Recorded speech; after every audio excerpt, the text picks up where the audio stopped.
여행 7일자 오전 일정 할슈타트와 바트 이슈를 둘러보고 찰츠 카모쿠트로 1시간 정도 이동해 볼프강 호수와 모차르트 애가를 둘러보고 다시 버스로 1시간 정도 찰츠부르크로 이동합니다. 영화 사운드 오브 뮤직의 배경이 된 미라벨 정원, 호엔 찰츠부르크성, 마카르트 다리, 모차르트 생가 등을 둘러볼 예정입니다. 내리시면은 바로 식당으로 가셔서 제가 확인해서 식사 먼저 하시고 전으로 해서 그 옆에 성당 잠깐 보시고 그 다음에 이제 유람선까지. 유람선은 이제 내부도 있고 외부도 있습니다.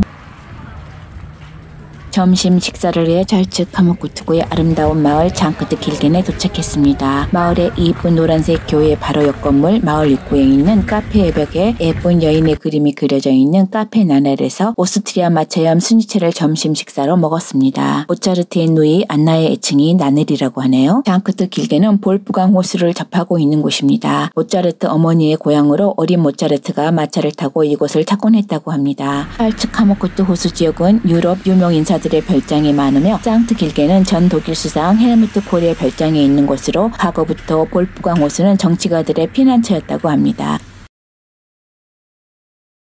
식사를 마치고 이동합니다. 카페 나넬 옆에 모차르트가 어렸을 때 세례를 받았다는 성 에기도스 교회는 오스트리아의 그림 같은 마을인 장크트 길겐의 독특한 양식의 건축과 친숙함으로 유명하다고 합니다. 18세기에 건축된 카톨릭 교회는 이 지역의 독특한 역사를 인물화하는 프레스코화와 아름다운 제단으로 장식되어 있다고 합니다. 스테인드 글라스 창문을 열어 스며드는 부드러운 빛이 유일해 조용히 묵상과 기도를 하는 곳이라고 합니다. 교회의 디자인은 주변 자연의 아름다운 잘 조화를 이루고 있습니다. 매력적인 상점과 카페가 있는 고풍스러운 마을인 세인트 장크트 길겐에 있습니다.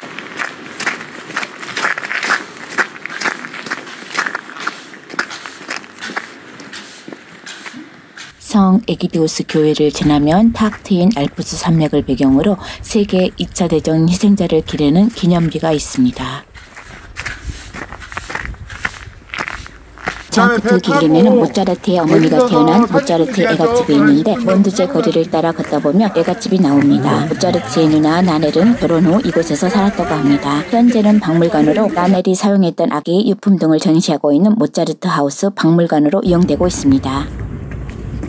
모차르트 애갓집을 지나면 보트 선착장이 보입니다. 우리가 탈 보트가 벌써 기다리고 있었습니다. 여자 선장님이 반갑게 맞이해줍니다. 그렇군요. 안녕하세요.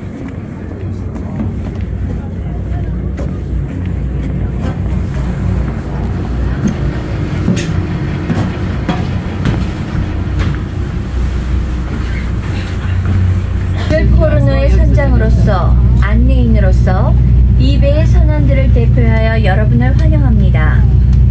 이제 여러분에게 볼프강 호수와 이 여객선 그리고 톱니바퀴로 운행되고 있는 산악 기차와 이 지역에 대하여 소개해드리겠습니다. 상트 길겐 호수의 서쪽에는 상트 길겐이 놓여 있는데 볼프강 호수가의 모차르트 마을이라고도 불리고 있습니다. 맞는 것 같은데 케이블카 중간에 서 있잖아. 지지대. 아니 지지대가 서 있잖아. 수강제의 호수에서 가장 먼저 도착하는 마을인 상트 길겐은 문화유산과 독특한 특징을 지닌 찰츠 카모쿠트의 시작이 되는 곳입니다. 볼프강제 호수는 찰츠 카모쿠트 호수 지구에 있는 아름다운 호수입니다. 샤프베르크 산과 지펠페 호른산과 같은 울창한 푸른 숲, 생트 길겐과 생트 볼프가 같은 작은 마을로 둘러싸여 있습니다. 호수이나 주변에서 보트 투어를 하거나 주변 봉우리 중 하나를 하이킹하고 볼프강제의 숨막히는 전경을 감상할 수 있습니다. 보트에서 중요한 포인트에 도착하면 한국어로 안내해줍니다. 마치 전설의 속옷처럼 물리로 드러난 바위의 뒤가 길게 보입니다. 옛날 어느 농부가 항소를 몰고 장에 팔러 가다가 소와 함께 호수에 빠져 죽게 되었는데 그때 다가온 항소의 꼬리를 잡고 물에서 빠져나왔다고 합니다. 그 뒤로 소 주인이 소에게 감사해서 비를 세웠다고 하네요. 어렴풋하게 호숫가 주변에 조그만한 기념비가 보입니다. 볼프강 호수가 얼어있어 결혼식을 호수에서 했는데 갑자기 호수가 녹아 신랑, 신부 및 하객 모두가 죽게 되어 이를 추모하기 위해 만들어진 사랑의 전설 기념비라고 합니다. 너무 슬픈 전설입니다. 다이너반 저벽에는 알프스의 시인 빅토 폰 셰프렐이 말한 인구가 새겨져 있는데 그 뜻은 자연이 그려놓은 코끼리 모양들이라고 합니다. 요 전체예요. 볼프강 호수 중앙으로 한참을 보트를 타고 이동하면 코끼리를 닮은 바위가 보입니다. 코끼리를 닮은 바위에 글귀가 새겨져 있다고 하는데 배에서는 보이지 않아 내용을 알 수가 없습니다. 저쪽부터 이렇게 해가지고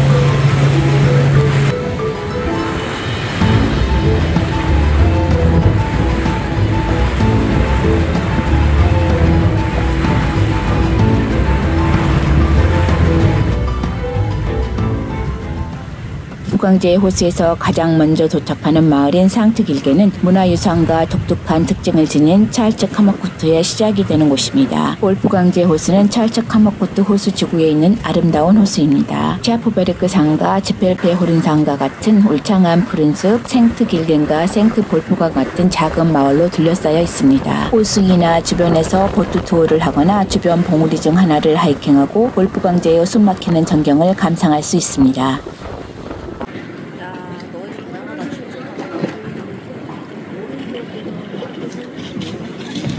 와, 고기 많다. 여기서 낚시하는구나. 고기가 막 득실득실인데? 엄청 많네, 고기. 바이크 트레킹 코스가 여기가 잘 돼 있나 보네.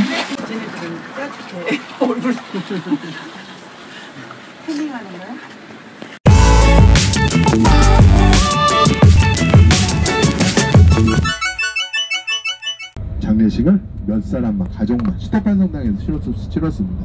그래서 결혼식은 우리 어제 다녀오셨던 비엔나 슈테판 성당에서 결혼식과 장례식, 태어나서 세례를 받았던 곳은 짤츠부르크 대성당, 호연 짤츠부성 올라가실 때 그 대성당이 있습니다. 찰츠 카마쿠트에서 버스로 1시간을 달려 도착한 짤츠부르크의 미라벨 정원입니다. 짤츠부르크의 신시가지의 미라벨 궁전 앞에 펼쳐지는 미라벨 정원은 17세기 바로크 건축 양식으로 전체적인 조화를 중시해 조성된 정원입니다. 미라벨 정원 언덕에서 바라보는 짤츠부르크의 모습이 너무 아름답습니다. 미라벨 정원 계단에서 사운드 오브 뮤직 영화 도레미송이 안성되었습니다. 미라벨 정원에서 사운드 오브 뮤직 영화 촬영한 곳은 난쟁이 동산, 계단 정문, 날개 달린 말 연못, 넝쿨 터널, 높이 솟은 분수, 두 명이 한 손으로 지켜드는 조각상을 배경으로 찍었다고 합니다. 봄의 꽃 튤립을 시작으로 사시사철 아름다운 영화 사운드 오브 뮤직 도레미송의 배경, 전형적인 바로크 양식의 미라벨 정원을 산책했습니다.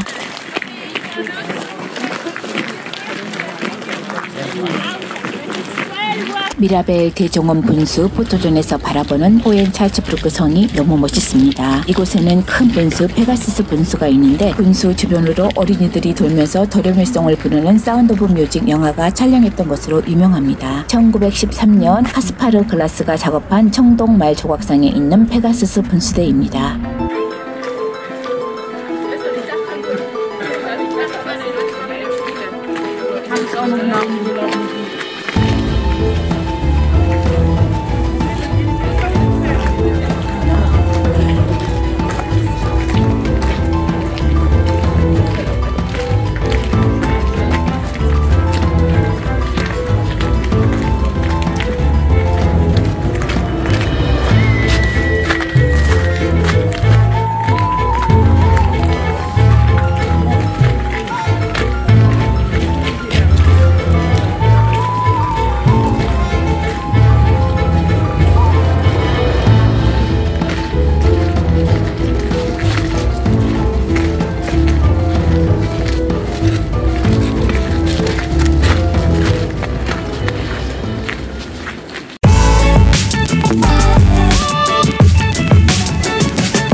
뛰어난 역사적 가치로 유네스코 세계문화유산에 등재된 구시가지 중세시대의 모습을 그대로 간직한 지역으로 오래된 궁전, 요새, 성당, 광장 등이 자리한 짤츠부르크 여행의 중심지이자 중세시대의 바로크 양식 건물들이 줄을 이루는 지역입니다. 옛 모습을 그대로 보존하기 위해 건물 신축의 규제를 둘 만큼 역사적 가치가 뛰어나며 1996년 그 가치를 인정받아 유네스코 세계문화유산에 등재되어 명성을 이어가고 있습니다.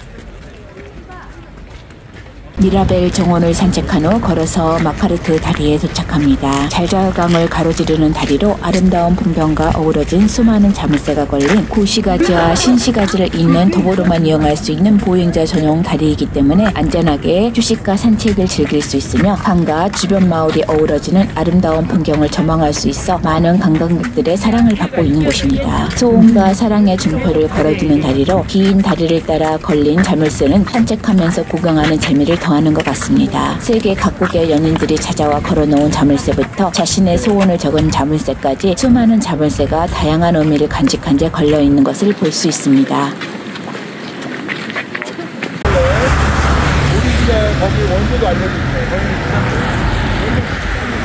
오스트리아 짤츠부르크 구도심에 위치한 게트라이테 거리 9번지에는 모차르트 가족이 살았던 생가가 있습니다. 모차르트 가족은 1747년부터 1773년까지 이 건물 3층에 살았다고 합니다. 게트라이테 거리를 걷다 보면 중간쯤에 볼프강 아마데우스 모차르트가 태어나 유년 시절을 보낸 음악가로서의 인생을 시작하게 된 시발점이 된 생가 노란색 건물이 있습니다. 작곡가 볼프강 아마데우스 모차르트가 1756년 1월 27일 태어나 1773년에 가족 모두가 거처를 옮길 때까지 거주했던 공간으로 그의 유년 시절 음악적 영감을 제공한 공간이자 음악가로서의 인생을 시작하게 된 곳입니다. 과거에 그의 가족은 건물 3층만을 사용하였으나 현재는 건물 전체가 박물관으로 운영되어 유년 시절 모차르트가 사용했던 악기와 유품, 가족이 사용했던 물품 등을 전시하고 있습니다.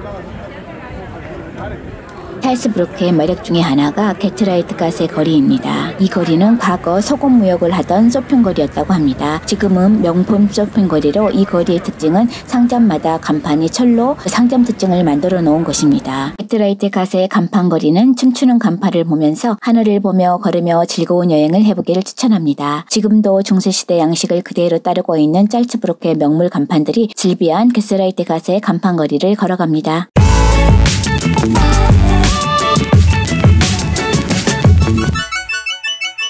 그레인 골목은 짤츠부르크 구시가에 위치하고 있으며 대성당과 인접해 있습니다. 짤츠부르크에서 가장 번화하고 매력적인 쇼핑거리입니다. 돌로 포장된 거리는 매우 좁지만 독특한 매력을 갖고 있습니다. 이곳에는 1년 내내 많은 관광객들이 붐비고 활기가 넘치는 곳입니다. 거리 양쪽에 있는 건물은 중세 스타일을 잘 보존하고 있으며 다양한 색상과 정교한 구조 및 차마 장식으로 장식되어 있습니다. 그 다음에 재밌는 거는 이 건물과 건물 사이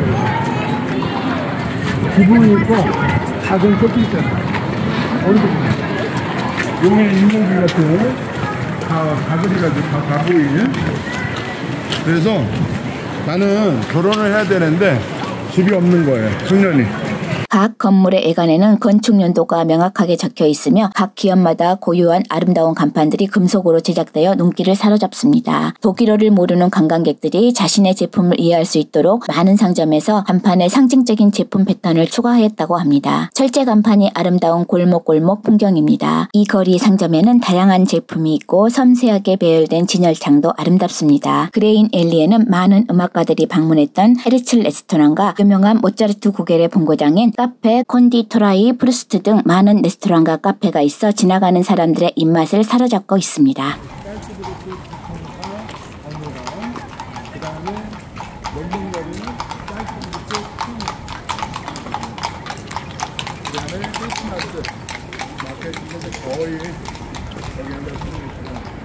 짤츠부르크의 모습을 아름답고 멋지게 만들어주는 건축이라면 돔성당입니다. 멀리서 봐도 어디서나 보이는 대성당입니다. 이탈리아 풍으로 바로크 양식으로 건축된 돔성당 앞 마당에서는 여름 페스티벌을 하는 장소로 사용된다고 합니다. 유서 깊은 역사를 자랑하는 짤츠부르크의 최초의 성당이라고 합니다. 774년에 건축된 짤츠부르크 지역 최초의 선주고 성당으로 수차례의 화재와 철거를 겪고 1614년 바로크 양식의 모습으로 재건되었다고 합니다. 음악가 모차르트가 유아 세례를 받은 곳이자 파이프 오르간 연주회를 열었던 장소로 유명하며 매년 여름이면 유럽 3대 음악 축제 중 하나로 알려진 짤츠부르크 페스티벌이 이 성당 앞 광장에서 개최되어 다양한 연주회와 연극 등을 감상할 수 있다고 합니다. 과거 모차르트 부모님께서 결혼식을 올렸고 구약 성경의 장면을 프레스코화로 표현한 높이 71m의 둥근 돔 천장, 그리고 아직도 모차르트 세례의 물통이 남아있어 볼 수 있다고 합니다. 돔성당 오픈 시간은 월요일부터 토요일까지 오전 10시부터 오후 5시까지, 그리고 일요일은 오후 1시부터 오후 5시까지 오픈한다고 합니다. 참고하세요.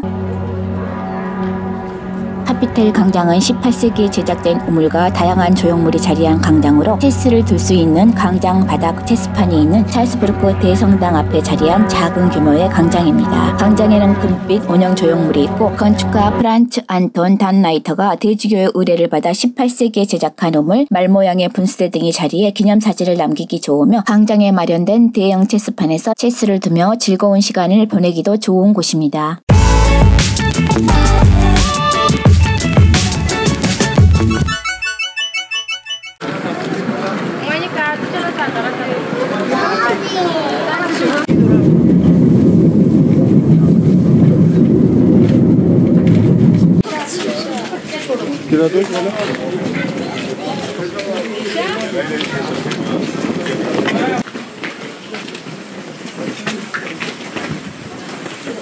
높은 언덕에 위치한 짤스부르크의 랜드마크, 짤스부르크 시내 전경을 한눈에 담을 수 있는 옛 요새, 호엔 짤스부르크 요새는 짤스부르크의 성입니다. 1077년에 짤스부르크 대주교의 명으로 남부 독일의 침략에 대비해 건축된 철옹성이라고 합니다. 큰 규모와 견고함을 자랑하는 요새는 건축 이래 단 한 번도 점령당하지 않아 5년 그대로의 모습이 보존된 랜드마크로 알려져 있습니다. 높은 언덕에 위치해 잘차어 강이 어우러진 짤스부르크의 전경을 한눈에 담을 수 있는 전망 겸 포토스팟으로 유명하며 성 내부는 부르크 박물관, 마리오네트 박물관 등의 볼거리로 가득한 곳입니다. 푸니쿨라 페스퉁스반이라는 산악 열차를 이용하면 요새까지 편안하게 올라갈 수 있으니 참고하세요.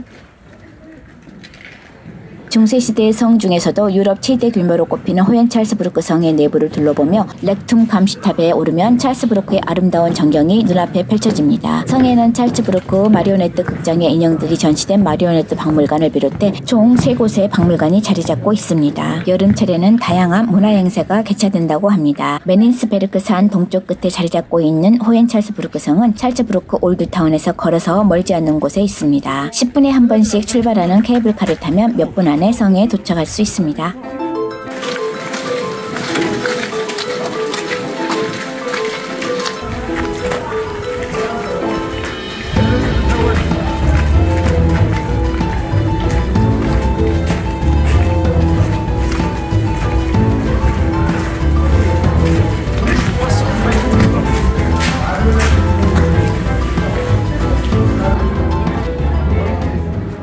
유럽 전통 인형극에 사용되는 마리오네트 인형을 전시한 박물관을 둘러보시면 흥미롭고 재미있습니다. 사운드 오브 뮤직 마리오네트 인형도 볼 수 있습니다. 정말 다양한 이야기를 가진 마리오네트 인형극 세트를 볼 수 있습니다. 다양한 인형과 공연을 볼 수 있는 박물관입니다. 짤스부르크에서 유서 깊은 마리오네트 극장에서 모차르트의 마술피리, 작곡가의 가장 유명한 오페라를 재미있게 각색한 숙련된 인형극단의 공연을 1시간과 2시간 공연 버전 중에서 선택해서 감상할 수 있다고 합니다. 유네스코 무형 문화유산으로 등재된 상징적인 미니어처 오페라 하우스와 350석 규모의 바로크 양식 강당 내부를 둘러보고 특별한 연극을 통해 전문 연극단의 음악성과 손재주에서 뛰어난 능력을 선보이고 놀라움으로 가득한 독특한 라이브 경험을 즐겨보세요. 모두가 좋아할 만한 흥미진진한 공연으로 모차르트 세계로 빠져보시라고 추천합니다.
700년경 루퍼트 주교에 의해 자리잡은 성페터 성당은 1127년에 로마네스크 양식으로 완성되었다고 합니다. 성페터 성당은 1130년에서 1143년에 걸쳐 중축된 후 18세기에 접어들면서 지금의 바로크 양식의 모습으로 완성되었다고 합니다. 천재 음악가 모차르트의 미사곡 초연이 펼쳐졌던 성당으로 성당 내부에 남아있는 고전 음악가들의 흔적을 볼 수 있다고 합니다.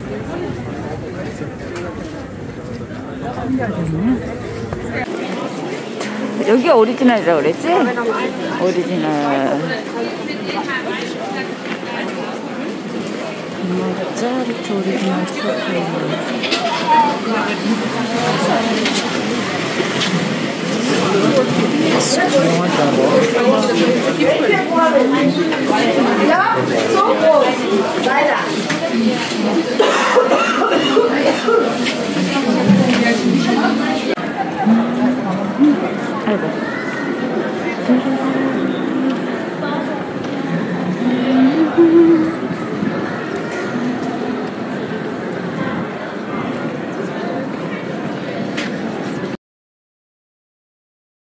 영화 사운드 오브 뮤직의 배경이 된 미라벨 정원, 천재 작곡가 볼프강 아마데우스 모차르트가 유년 시절을 보낸 곳, 뛰어난 역사적 가치로 유네스코 세계문화유산에 등재된 구시가지, 중세시대의 모습을 그대로 간직한 지역으로 오래된 궁전, 요새, 성당, 광장 등이 자리한 짤츠카모코트와 짤츠부르크 이야기는 여기까지입니다. 다음 영상에서 또 만나요. 구독과 좋아요를 눌러주시면 영상을 만드는 데 힘이 됩니다. 감사합니다.